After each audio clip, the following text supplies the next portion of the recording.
You say hi. You wave. Hi.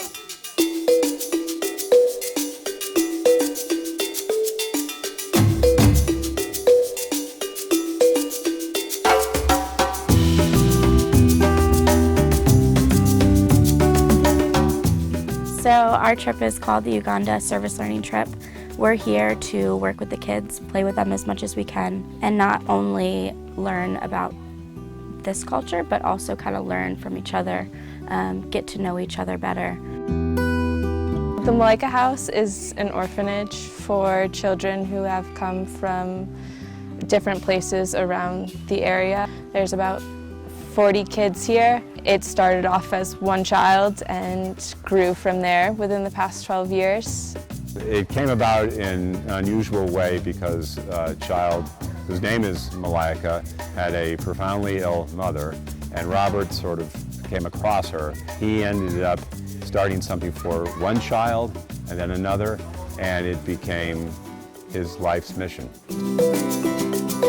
Malayaka House is a safe haven. It's not an orphanage in the traditional sense in that children come in, they look for families to adopt them. It's a place where these kids come and it becomes their home. It's like its own community. They grow their own food, they have fish, pigs, rabbits. They just create their own environment that they sustain off of.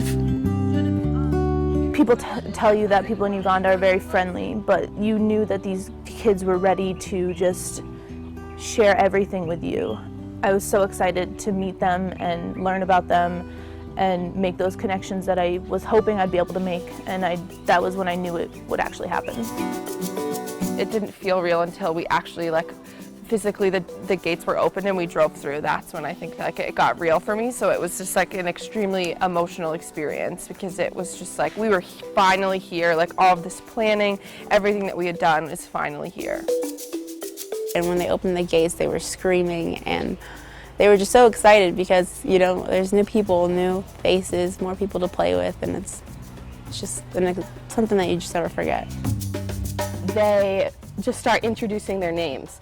I'm Lucas. I am 11 years old. My name is Sita James and I am 10 years old. My name is Jimmy. I am 11 years old. And you went through every single child doing that, and it took a good 15 minutes, but it was pretty powerful. It just struck me as very mature that they were interacting in that way. From there, it turned into the climbing and the touching and the hugging and everything like that. Oh, you got it! These kids, you realize from the minute you walk in, they're an open book that they want you to read. They're here I am, play with me, the openness to accept you for who you are and for you to accept them for who they are. I love it.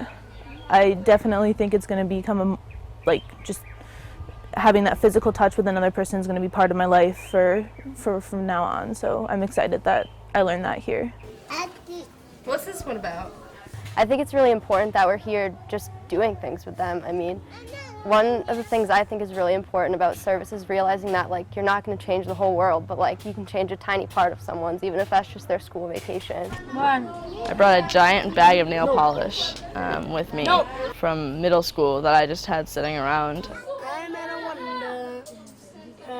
It was a hit and everybody loved it, and even the little kids and the boys. I did not expect the boys to go and paint both their fingernails and their toenails. 10 minutes left to go! David took this picture of me with at least 6 kids kind of hanging onto me while I'm reading Hop on Pop, a Dr. Seuss book. That picture just sort of captures the experience I've had in a number of ways where I felt like I was doing something and connecting at the same time. Oh, very pretty. I think that Robert and the staff here have really created a family atmosphere. These kids aren't orphans from different families. They're all one big family, and they're all brothers and sisters. And everybody that works here is an auntie or an uncle like Robert. And when we come in, we're just kind of put right into that situation. We're not outsiders. They look at us as aunties and uncles. Whose shirt is that? It's yours. I even asked one of the kids, I was like, well, how do you feel? How do you like it here? And they're like, these are my brothers and sisters.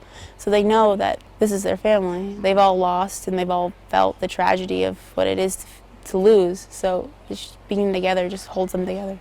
I can't jump like that, no. it's just so powerful to watch, because coming in from just a very nuclear family to seeing all this extended family but still central and still within this whole compound is pretty beautiful. She did my hair yesterday. My hair at dinner was courtesy of Malayaka. A lot of the kids have asked me, like, what's my second name and what's my family name? And I love that if children didn't come in with a family name, their family name is Malayaka. So it gives them like that sense of family and that sense of community that outside of these walls they wouldn't have ever had.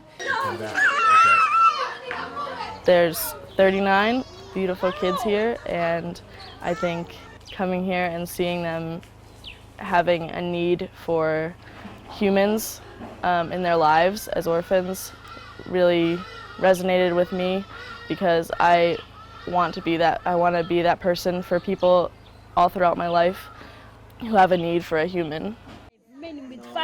Part of it is really hard to see because we're only here for a short amount of time, so we can't necessarily change anything or make anything totally better.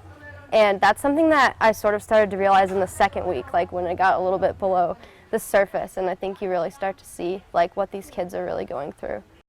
I think service learning it's not necessarily about helping the people that you're coming to like be with and you're supposed to be helping, but it's also helping yourself.